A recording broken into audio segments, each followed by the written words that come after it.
जल्द ही होगा मंत्रिमंडल का विस्तार। मंत्रिमंडल में कई नए चेहरे शामिल हो सकते हैं। मंत्रिमंडल में 10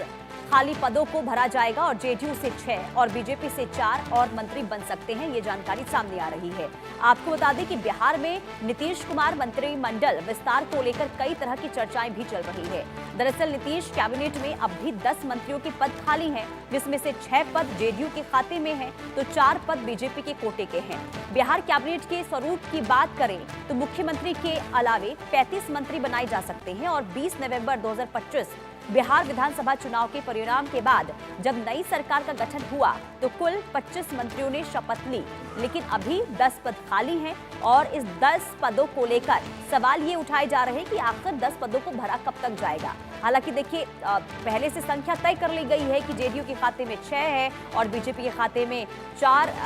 सीट है, यानी कि जो मंत्री बनाए जा सकते हैं वो जेडीयू से 6 और बीजेपी से 4। लेकिन इसके बावजूद भी आखिर इतना लंबा समय क्यों लग रहा है? आखिर 10 पद अब तक क्यों खाली है? और सवाल ये भी कि आखिर किसे मौका मिलेगा, क्योंकि हमने देखा कि बिहार में जिस तरीके से बीजेपी को बम्पर जीत मिली है और एनडीए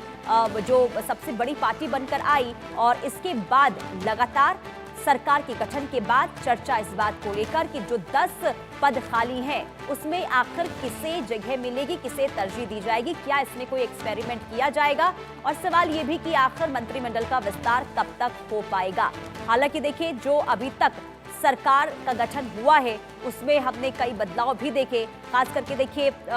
मंत्रिमंडल को लेकर काफी चर्चाएं थी कि आखिर किसे जगह मिलती है। तो आपको बता दें कि देखिए, सबसे बड़ा बदलाव तो यही हुआ कि सम्राट चौधरी, जिन्हें गृह मंत्रालय दिया गया, और देखिए एक लंबे अंतराल तक यानी कि सीएम नीतीश कुमार के पास गृह मंत्रालय रहा था और ऐसे में इस बार ये बदलाव देखने को मिला, यानी कि कानून व्यवस्था की जिम्मेदारी अब सम्राट चौधरी के हाथ में है बिहार की। और इसके बाद चर्चाएं काफी हो रही है कि क्या अब एक नई रणनीति, नए फॉर्मूले के तहत क्या नए चेहरे को तरजीह दी जा सकती है, क्योंकि बीजेपी जब भी कोई फैसला लेती है अपने फैसलों से चौंकाती है। ऐसे में क्या इस बार भी कोई चौंकाने वाले नाम होंगे, ये देखना काफी अहम रहने वाला है। तो बिहार में देखिए, मंत्रिमंडल का विस्तार कब होगा, इसे लेकर एक लंबा इंतजार भी करना पड़ा है और जल्द ही मंत्रिमंडल के विस्तार को लेकर अब संभावना जताई जा रही है। शैलेंद्र कुमार संवाददाता पटना से लाइव जुड़ चुके हैं। शैलेंद्र, काफी लंबा वक्त लग गया है, 10 मंत्री पद खाली हैं, कब तक ये भरे जाएंगे, क्या है इसे लेकर जानकारी?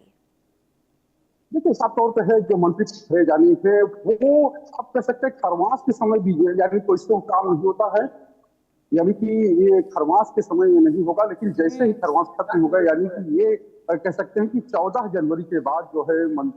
मंडल का विस्तार हो सकता है और उसी को लेकर कवायद चल रही है। जो अभी हाल में मुख्यमंत्री दिल्ली गए थे, यानी सरकार बनने के बाद पहली बार दिल्ली गए थे और वहां जाकर उन्होंने प्रधानमंत्री से मुलाकात की थी और इसके अलावा केंद्रीय गृह मंत्री से भी मुलाकात की थी और साफ तौर पर उसके बाद नितिन नवीन, यानी कि जो कार्यकारी राष्ट्रीय अध्यक्ष बने बीजेपी के, वो जब पटना आए थे तो उन्होंने मुख्यमंत्री से मुलाकात की थी। और अब जो है बीजेपी के अध्यक्ष हैं, यानी प्रदेश अध्यक्ष, अभी नए प्रदेश अध्यक्ष बने हैं संजय सरावगी, जो पिछली सरकार में मंत्री थे, वो अब दिल्ली गए हुए। तो ये कहा जा रहा है, ये सब इसी कवायद से जोड़कर देखा जा रहा है और ये माना जा रहा है कि बीजेपी के कोटे से, चूंकि अब नितिन नवीन ने इस्तीफा दे दिया है, उनके पास 2 मंत्रालय थे और दोनों मंत्रालयों को अलग अलग कहीं मंत्रियों को सौंप दिया गया है। एक मंत्रालय जो डिप्टी सीएम के पास गया है और एक मंत्रालय जो है वो पथ निर्माण मंत्रालय, उद्योग मंत्री रहे हैं और पूर्व अध्यक्ष उनके पास गया है। लेकिन चेहरों की बात आप देखिए कि नए चेहरे आ सकते हैं, तो बीजेपी ने पिछली बार भी, यानी कि जब सरकार बनी तब भी चौंकाया था, किस तरह से नए लोगों को मंत्री बनाया था। लेकिन